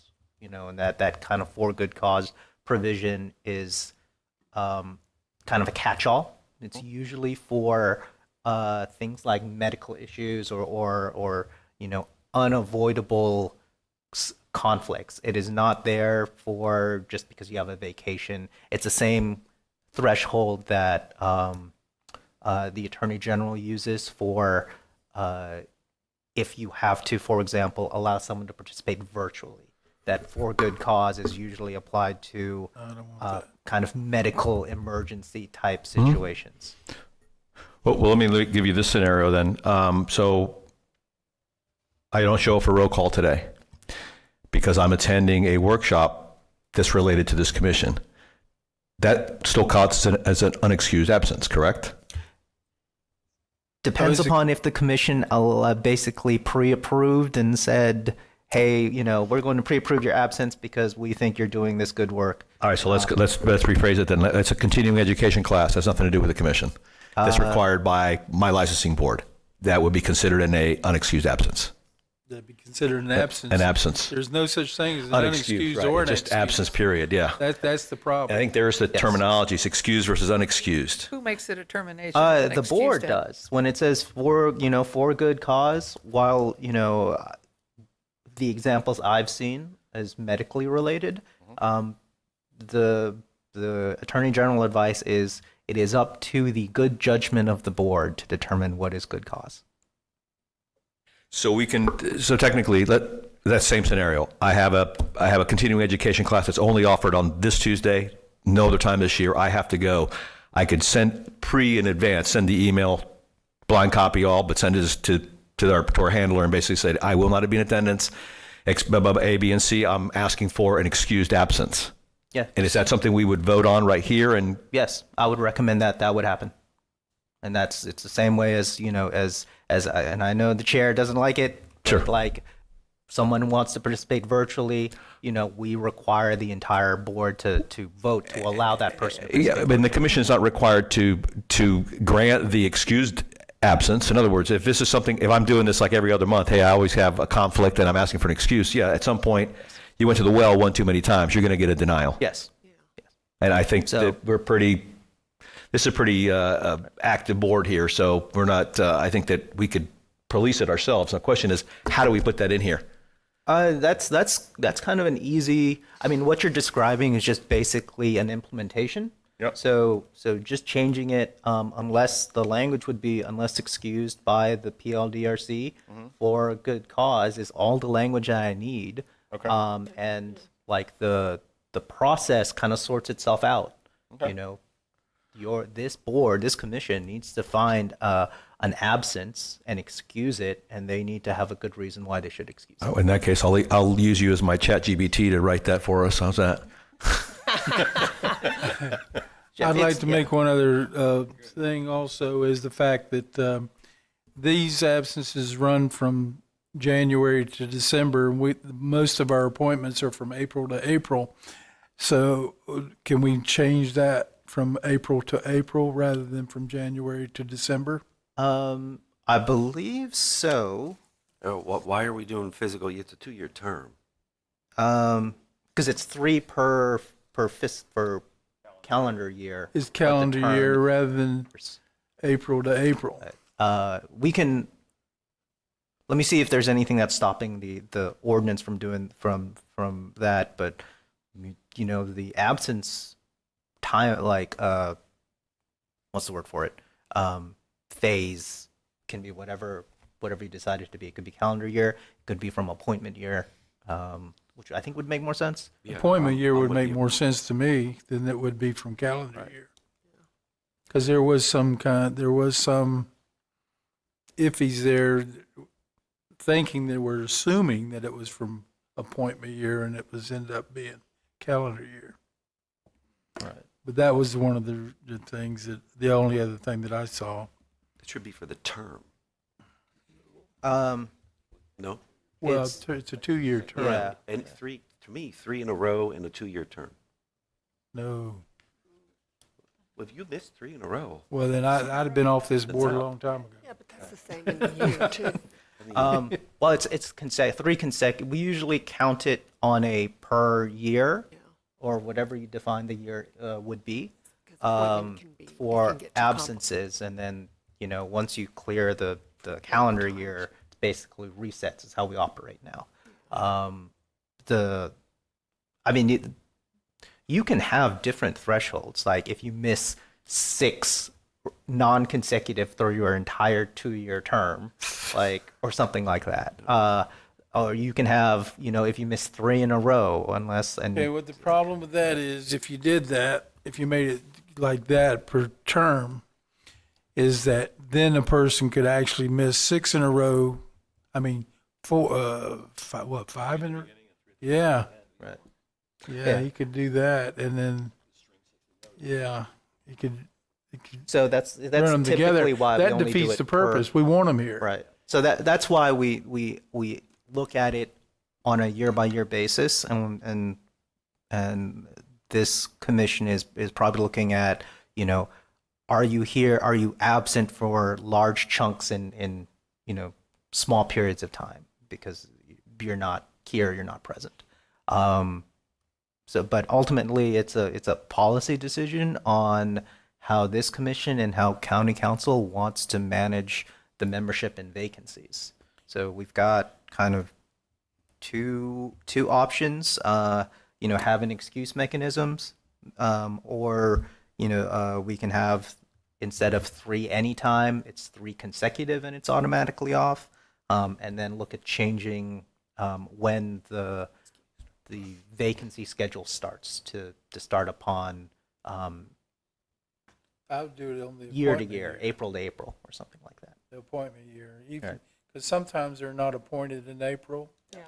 Right. Sometimes they're appointed in March. I mean, not March, May, Different months. Yeah. June, but we should be done in the appointment Yeah. year of April to April rather than January to December. So I think the ordinance has the appointments going in March, I believe, or Okay. effective in April. So Their it's first attending meeting is April. yeah. So I think it's easy to base it to tie the vacancy period from April to the consecutive April, regardless of when appointment occurs. So if you get appointed in June, you're not there to be absent. So Well, it's true, because what if there's a replacement that comes in? Right. So right, and it's per person. So that's so. What would you like me to do? Would you like me to draft some things to bring back to you for you to review again? I would. Yes. I support that, especially with Ms. Bush not being here. I would. I'd like to have that. I'd like to. I don't know exactly how the wording would be, but I'd like to have that option that if a member emails, say in advance, I will not be in attendance on such and such a meeting, and the reasoning are A, B, C, D, is that we have that so that we can actually do it on the day that they missed the meeting. We can either vote and say, yes, it qualifies as an excused or an unexcused absence, counting towards your 3 and out.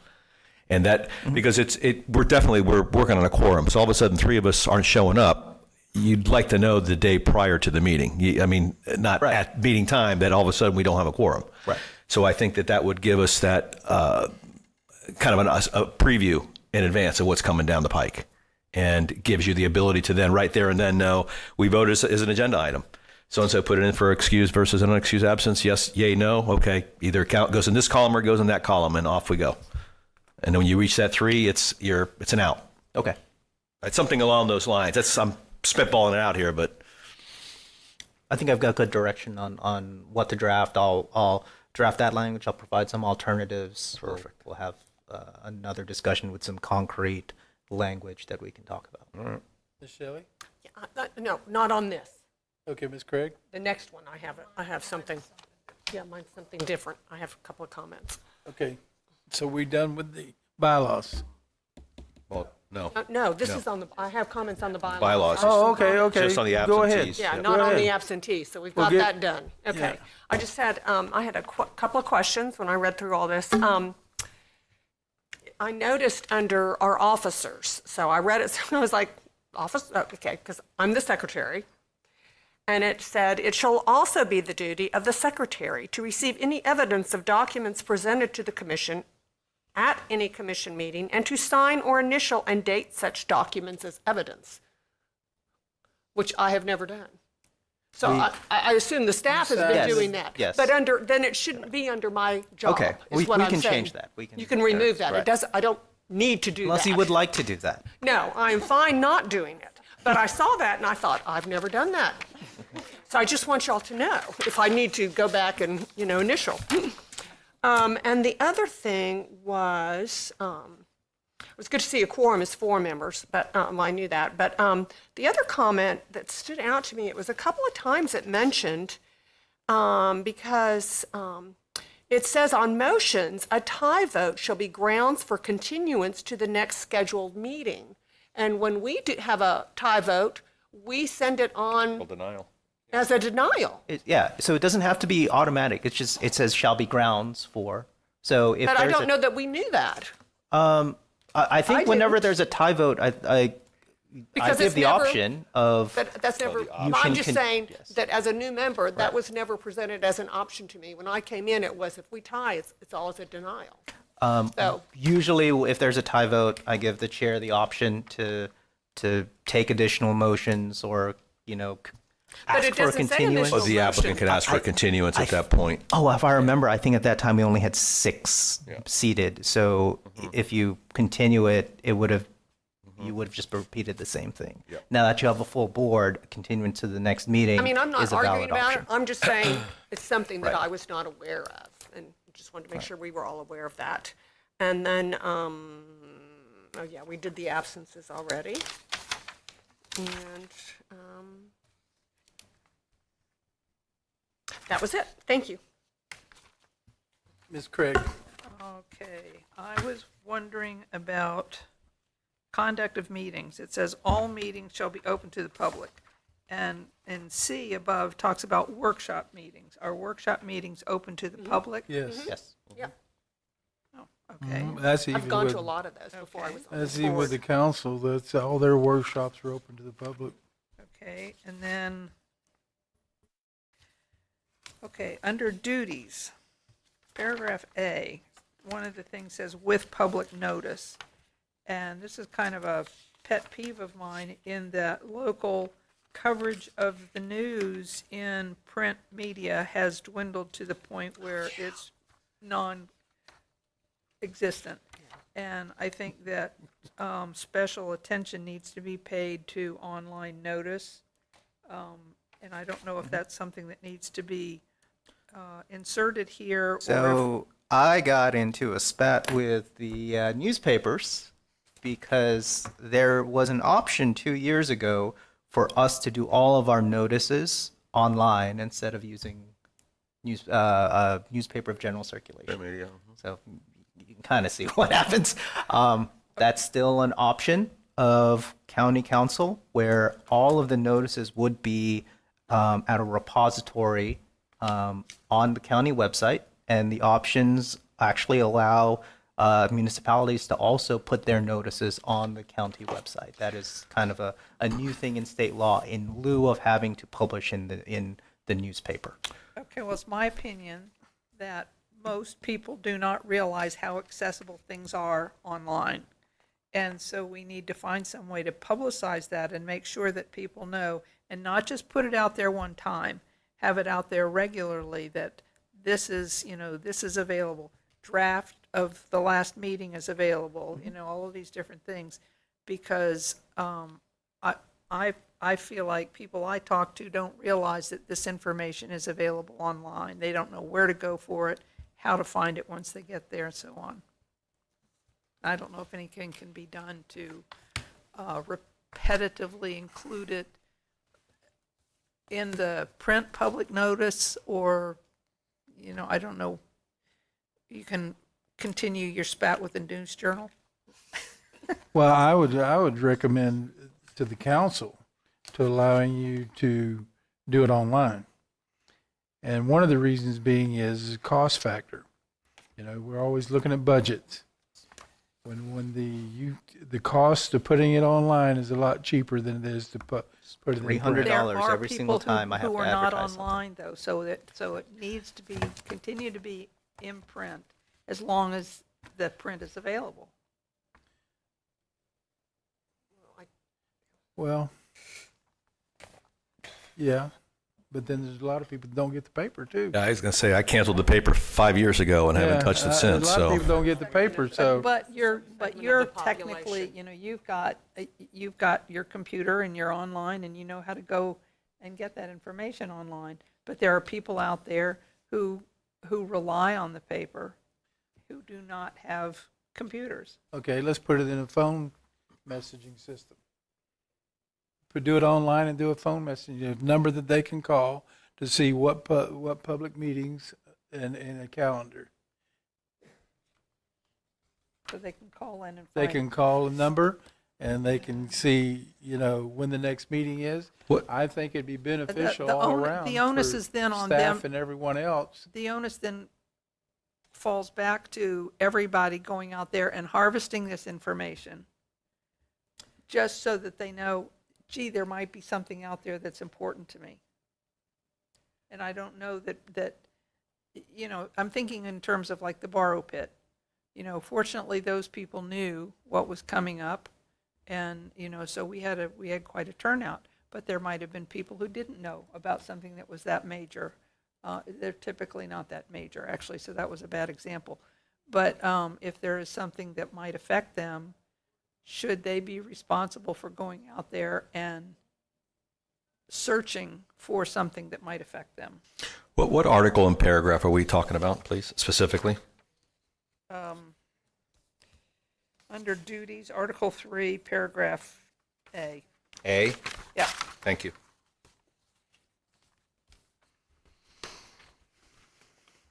The commission shall hold at least one public hearing with public notice on the proposed plan amendment. And Mr. Story, that public notice is basically the postings they put on the property? No, this does not apply to postings. This is about the comprehensive plan amendments. So this is an ordinance. It has to go either in a newspaper of general circulation, or if council allows me, published only on the website. There is no Either or, you said? Yeah. But not both as a requirement. It's either or, online or in print. Not unless they want to do both. So right now, we don't post any of our notices officially online. We publish in the News Journal for ordinance amendment. Actually, we do postings and we do mail-outs for applicant-driven comprehensive plan amendments. So if they're changing the land use, we send out adjacent property owner notices, and there's a posting with I think ours are orange signs. And there is a required advertisement in the News Journal. So I would be in favor if it's an either or situation of just doing it online, because I think the majority of the people out there are online at this point. But I kind of have a problem of taking it out of the printed media unless we have to. I think eventually generationally. that's ultimately a policy decision on whether to continue publication in newspapers. Currently, our direction is we're still publishing in the newspapers. When the baby boomers go away, then this issue will go away. What is council's opinion on this? I don't know. There's a lot of discussion. It's ultimately a cost, and what is the cost savings to the county? What would be any cost savings to other local governments who can use the county website? How would that affect the newspaper? So that's the whole policy decision. So it's not just how much money can the county save. It is cost to the county, cost to applicants, cost to the newspapers.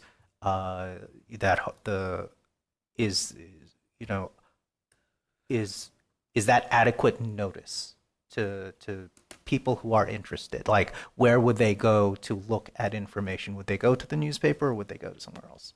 Well, my experience with public notices from the News Journal is very expensive compared to what it is in the Beacon. Yeah. And so, and how, from a cost point of view, that should be looked at.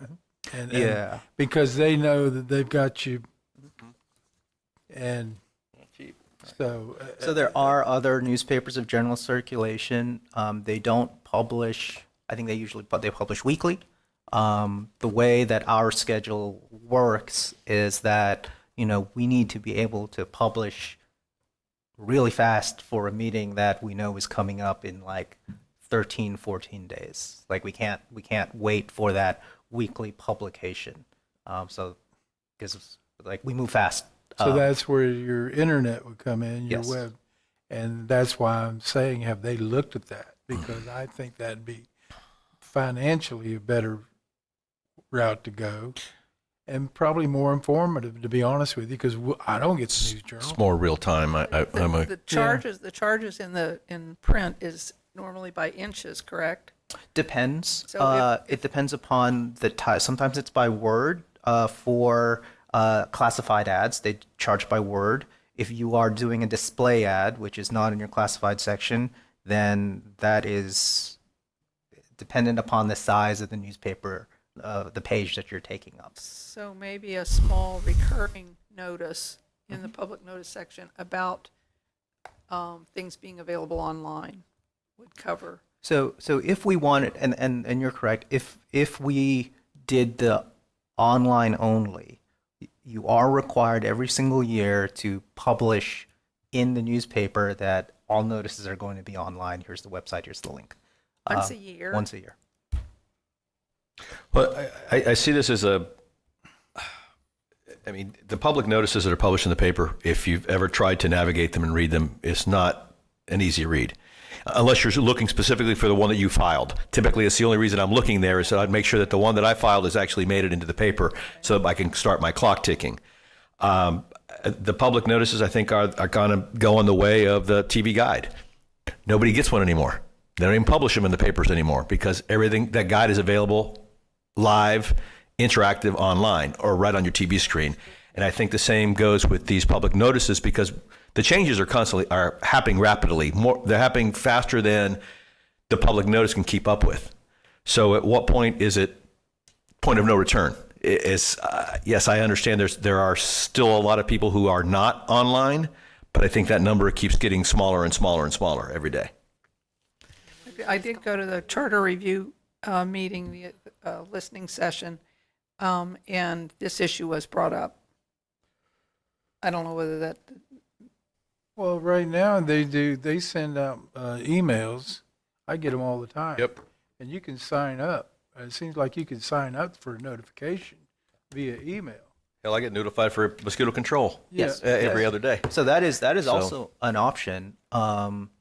If you would like your inbox or your mailbox inundated, the statute provides every time something is filed or any type of notice you can opt in. Provide that a local government is required to give out, we'll copy an email and we'll send you a mailed notice. I will say that is entirely new vectors of harassment. It's like you thought pizza boxes were If fine. someone wants that, but I'd rather just look it up, just look at it, pretty much. But it gives an Something option if you specific. want to passively, or receive emailed or mailed notices. That is one of the things. It's like, okay, if you do online, you have to provide this option to people who want it to flood their inbox. Okay. Something to think about. I'll see if we may bring up that discussion again on newspaper notices. This commission is heavily affected because we notice almost everything we do.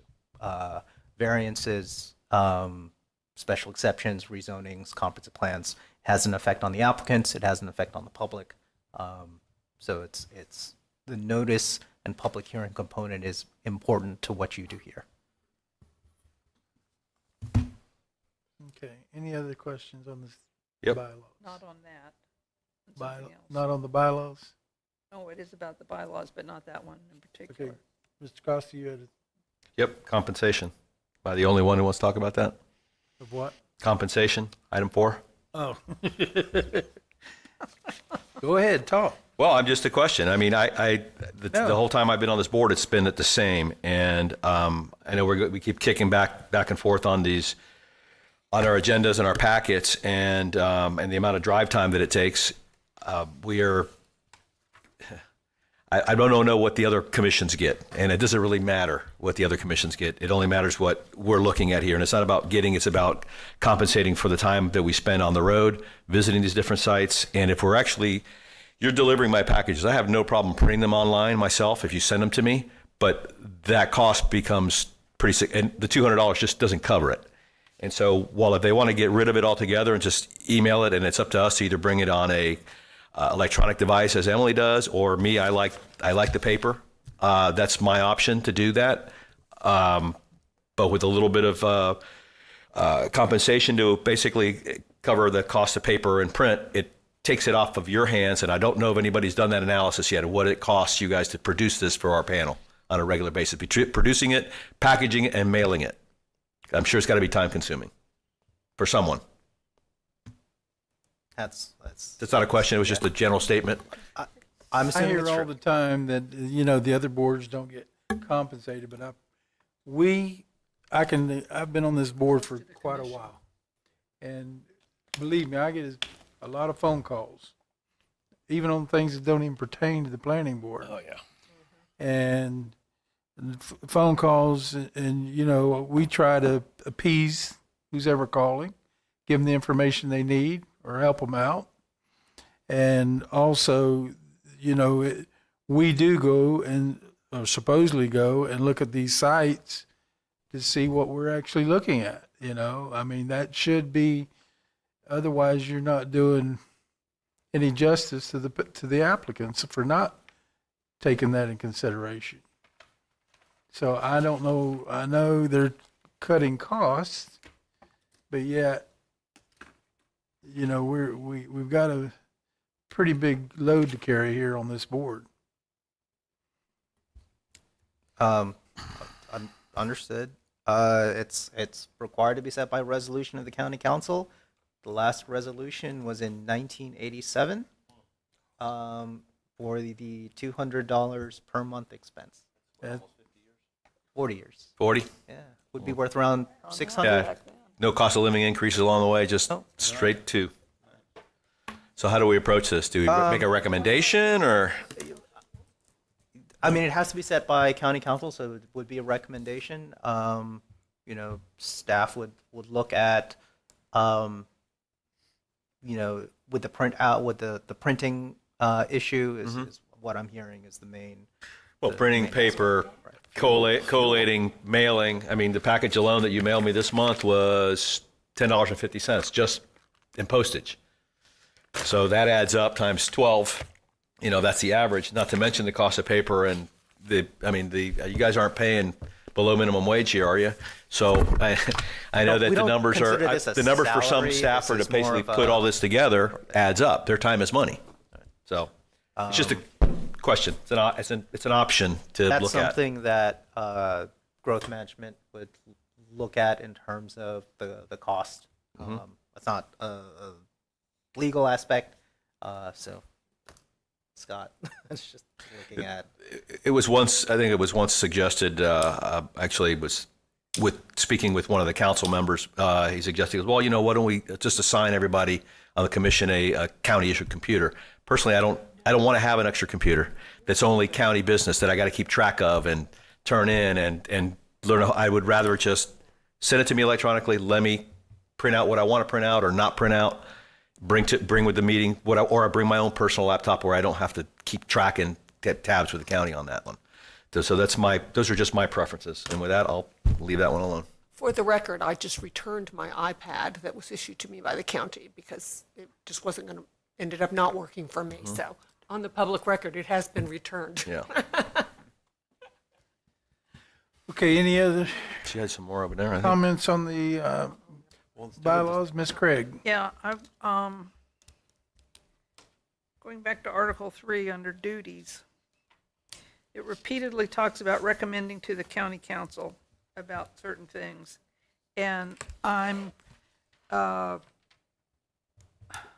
concerned about what brought this to my attention was SB 180 and how limiting things are, and then also with the changes that we made to the special exceptions, and that's probably more relevant to my comments right now. Is there any way on a case-by-case basis, if something comes along that we feel like, whoa, this really needs a higher authority or, further study, that we can recommend that it be sent to the county council, even though we have been recently given the responsibility? Well, the way I look at that is regardless of which way we decide on the special exceptions, whether we're for it or against it, it can be appealed to the council by either party, by the party that's not in agreement with it, or the party that is requesting the special exception. Am I correct on that? You're correct. And what was decided at the county council about the cost of the appeal? Because it's pretty dear. Still $652. It's pricey. I've only known of one appeal. Plus the cost of advertisement. Plus what? Plus advertising, the appeal. Advertisement. And lawyers' fees and so on and so forth. I don't know, it just seems onerous to, I think the appeal process is onerous to the general public, but I'm just concerned about the public's concern that we have overstepped in a way our authority and stepped on their toes as far as input that they have on certain things. I know we were. They have the opportunity, I mean, to appeal it to the council. They have that opportunity. Even though it's a cost, I mean, you don't want to get frivolous. Everything comes across that we decide on being going to the council. That's the reason for the fee. No, I You don't wanna agree have with that, but I'm have saying every little thing. if we have something come across our desk here where we decide that this is, that this should go further than just, we authorize it here and it's a done deal. Well, if you don't mind me asking, what would that be? I don't have an example to give you at this point, but I don't have an example. I mean, we make important decisions here every day that I think. And so to say, I mean, unless, I guess the next question is, are we capable of making that decision? Well, okay, I see your point. Yeah, all right. And so. I concede. You know where I'm going with that? Yeah. You know, Yeah. I mean, either we're capable or what would make one different than the other, you know? I'm sorry about that, but I mean, I'm not criticizing your comment. It's just that, are we capable or aren't we capable? So I was doing a little bit of historical research, and in 1995, this commission was the one that approved special exceptions, did not go to county council. In 2002, that was changed so that county council heard all special exceptions, but the original final approving authority, subject to an appeal, was this commission pre-2002. So it's not anything new in this county. It's Right.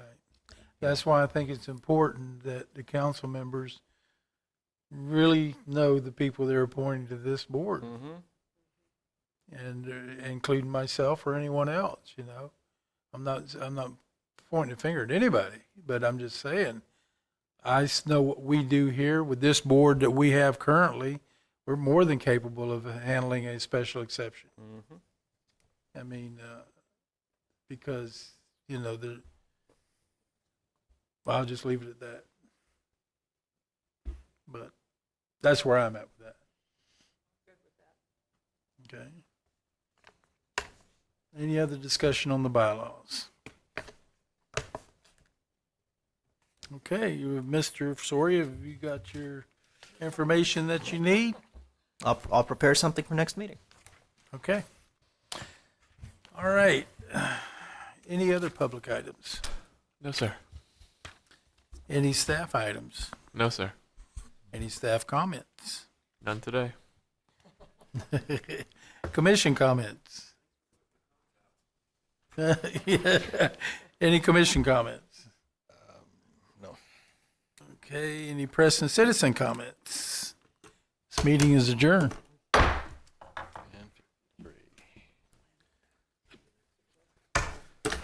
right. Did Miss Bush have her baby? Oh. See, that would be an excuse, an excused email absence right there.